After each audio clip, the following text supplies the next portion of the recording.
Brexit on the brink. Furious Davis hits out at Barnier's EU transition deal threat. In an outburst that plunged the departure negotiations into a fresh stalemate, the EU diplomat claimed the period of adjustment proposed by Theresa May was not a given.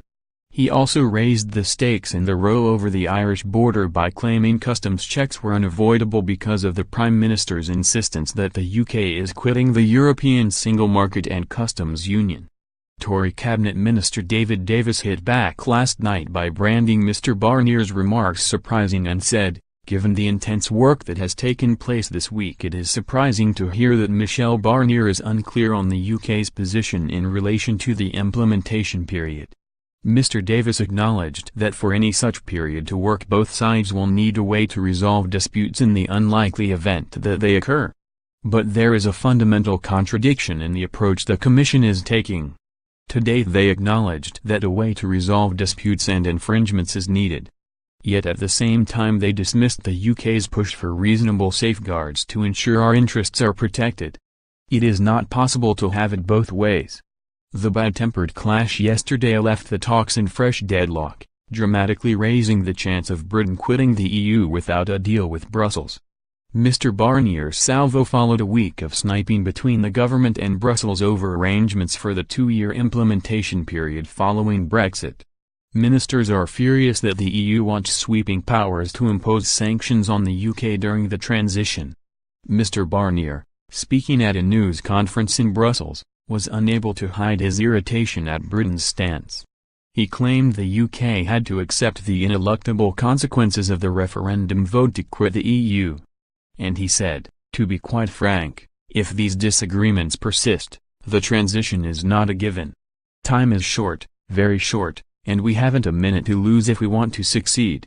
The two sides face a deadline of March 22 to agree the transition arrangements before talks on a trade deal can begin. Mr Barnier claimed to be unable to understand the uproar in Britain over the EU's transition demands. "There is no wish whatsoever to punish," he said. "We are trying to draft an international agreement on a solid basis that can be effectively implemented." He also took a swipe at British negotiators by claiming that an update he had expected this week about Mrs May's blueprint for the UK's future relationship with the EU had failed to arrive on time. He said a meeting with Mr Davis scheduled for yesterday to discuss the blueprint had been cancelled due to dire difficulties on the British side. Talks with the senior Tory earlier this week had proved substantial differences remained between London and Brussels about the transition arrangements. Sticking points included the EU's demand that any EU migrants arriving in Britain during the 2 years after Brexit claim full rights to settle permanently in the country, he said. He also rejected British demands for the government to have the right to object to any new EU regulations imposed during the transition period. Both sides also disagreed over the role of the EU's Court of Justice over the 2 years. Mr Barnier said, "To be frank, I am surprised by these disagreements. The positions of the EU are very logical, I think. The UK wants to enjoy the advantages of the single market, the customs union and common policies. It has therefore to accept all the rules and the obligations until the end of the transition. That's very logical. It also has to accept the ineluctable consequences of its decision to leave the EU, to leave its institutions and its policies." Soon after Mr Barnier's blast in Brussels, Mr Davis issued a statement saying, "Given the intense work that has taken place this week, it is surprising to hear that Michel Barnier is unclear on the UK's position in relation to the implementation period. As I set out in a speech 2 weeks ago, we are seeking a time-limited period that maintains access to each other's markets on existing terms. However, for any such period to work, both sides will need a way to resolve disputes in the unlikely event that they occur. But there is a fundamental contradiction in the approach the Commission is taking.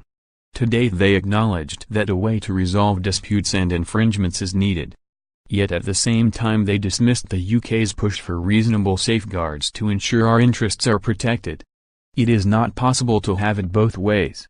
We must not lose sight of the ultimate aim here, to build a new comprehensive partnership between the UK and the EU that sees us stay as the closest of friends and allies.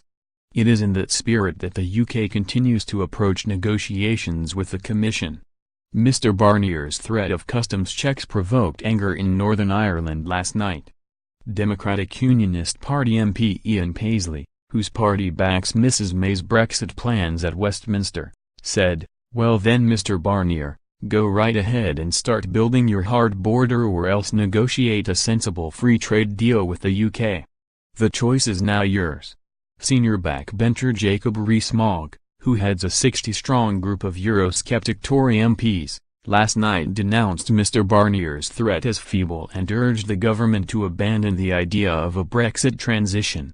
He said, "I would be happy to move to World Trade Organization terms without a transition and save £39 billion that could be spent on the NHS. It is rather feeble as threats go."